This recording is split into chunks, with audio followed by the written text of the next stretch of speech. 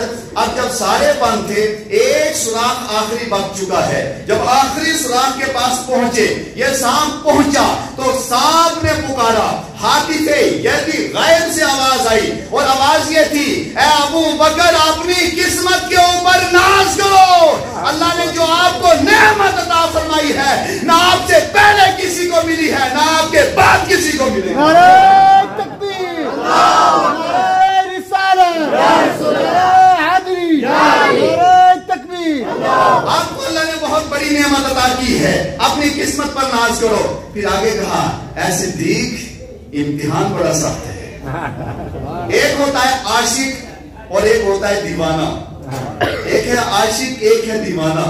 صدیق اکبر عاشق ہے، سانپ دیوانہ ہے، سانپ عاشق ہے، صدیق اکبر دیوانے ہیں۔ اب سنیے آگے منظر، جو ہی سانپ نے کوشش کی نکلنے کے لیے تو ان کو جگہ سانپ کو نہیں ملی، سانپ نے پہلی بار اپنا سر مارا صدیق اکبر کی پاؤں ایڑی کے اوپر سر مارا کہ صدیق اکبر ڈر جائیں اور پاؤں ہٹا دیں، لیکن صدیق اکبر نے نہ پاؤں ہٹایا نہ ڈرے، اسی جگہ جمے رہے۔ دوسری بار پھر سر مارا، تیسری بار سر مارا، جب تینوں بار صدیق اکبر نے پاؤں نہیں ہٹایا، چوتھی بار سانپ نے اپنے دانت سے صدیق اکبر کے پاؤں کو پکڑا اور دانت لگایا، جو ہی دانت لگایا اس کا زہر صدیق اکبر کے اندر چلا گیا، جو ہی جسم کے اندر گیا اب وہ جسم کے اندر سے ایک دم زہر پھیل گیا، جو ہی زہر پھیلا، زہر پھیلتے پھیلتے جب کافی پھیل چکا اس وقت صدیق اکبر کی آنکھوں میں آنسو آ گئے، جو ہی آنسو آئے آقا تشریف فرمائے، آرام کر رہے ہیں، گود کے اندر سر انور رکھ کر کے آرام کر رہے ہیں۔ علامہ معین کاشفی لکھتے ہیں کہ جب صدیق اکبر کی آنکھوں میں آنسو آئے وہ آنسو مصطفیٰ کے چہرے پر پڑے، آقا بیدار ہو گئے اور فرمایا صدیق رونے کی وجہ کیا ہے، رونے کی علت کیا ہے، رونے کا سبب کیا ہے؟ تو صدیق کہنے لگے یا رسول اللہ صلی اللہ علیہ وسلم سانپ نے اس قدر ڈھنس دیا ہے کہ اب میں اس زہر کو برداشت نہیں کر سکتا، اب وہ زہر میری برداشت سے باہر نکل چکا ہے۔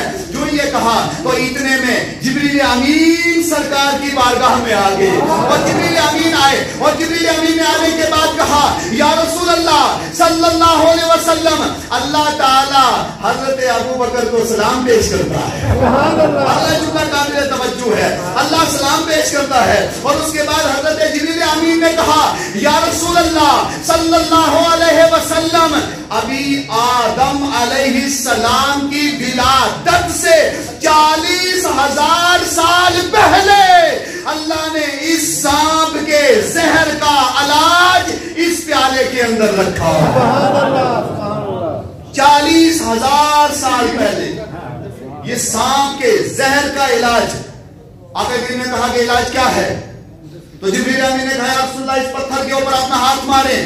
سرکار نے غار سور کے اندر پتھر کے اوپر ہاتھ مارا، جو ہی ہاتھ مارا وہ پتھر پھٹ گیا، اس پتھر کے اندر سے ایک پیالہ نکلا۔ سبحان اللہ، یہ سامنے ہمارے معین کاشفی کی کتاب، اندر سے پیالہ نکلا، جو ہی پیالہ نکلا حضرت صدیق اکبر آگے بڑھے۔ اب صدیق اکبر کہتے ہیں کہ جب میں آگے بڑھا تو آگے میں نے ایک منظر دیکھا اور وہ منظر یہ تھا کہ میں آگے جب وہ پتھر پھٹا تو پتھر کے اندر میں نے دیکھا ایک نہر ہے، نہر کے اوپر کشتی ہے، کشتی کے اوپر ایک آدمی کھڑا ہے اور وہ کہتا ہے اے صدیق حیران نہیں ہونا، میں جنت کا مالک ہوں، جنت کے دروازے پر میری ڈیوٹی لگائی ہے، اگر تمہیں یقین نہیں آتا ایک قدم اٹھاؤ کشتی کے اندر رکھو سیدھا جنت کے اندر پہنچ جاؤ۔ جیسے ادریس علیہ السلام پہنچے درخت جنت کے اندر، ایسے تم بھی درخت جنت کے اندر پہنچ جاؤ گے۔ اب صدیق اکبر کہنے لگے کہ جب حسن کا یہ عالم ہے مصطفیٰ کا عالم کیا ہوگا؟ صدیق اکبر کہنے لگے کہ سرکار کے جمال کا عالم کیا ہوگا، سرکار کے کمال کا عالم کیا ہوگا۔ بہرحال اب وہ پیالہ لیا